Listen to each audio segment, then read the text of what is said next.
عظیم مہاکمبھ میلہ 2025 جو کہ 45 دنوں تک جاری رہنے والا دنیا کا سب سے بڑا روحانی اجتماع ہے، 13 جنوری کو پوس پورنیما کے موقع پر پریاگ راج میں شروع ہوا، جس میں لاکھوں عقیدت مندوں نے شرکت کی۔ اتر پردیش کے وزیر اعلیٰ یوگی آدتیہ ناتھ نے یاتریوں، سنتوں اور زائرین کا خیر مقدم کیا اور اس موقع پر اس کی اہمیت کو بھارت کی روحانی اور ثقافتی ورثے کے فخر کے طور پر اجاگر کیا۔ پہلے دن تقریباً 1 کروڑ افراد نے سنگم پر مقدس غسل لیا اور سخت حفاظتی انتظامات کے تحت ڈرون اور زیر آب نگرانی نے ایک محفوظ تجربہ فراہم کیا۔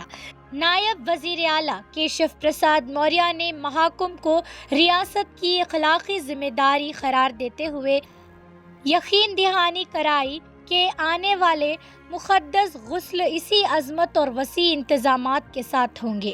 اتراکھنڈ کے وزیر اعلیٰ پشکر سنگھ دھامی نے سب کو شرکت کی دعوت دی اور مقدس غسل کو گناہوں سے پاک ہونے کا ذریعہ قرار دیا۔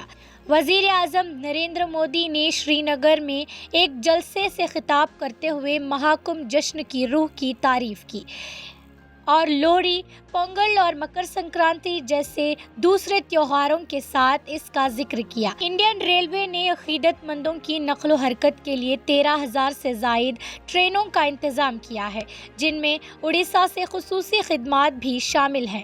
یہ ایونٹ عالمی سطح پر زائرین کو اپنی منفرد روحانیت اور توانائی کی بنا پر متاثر کر رہا ہے۔ جیسے جیسے مہاکمبھ جاری ہے، پریاگ راج لاکھوں افراد کے لیے روحانی تجدید اور برکات کا مرکز بن چکا ہے۔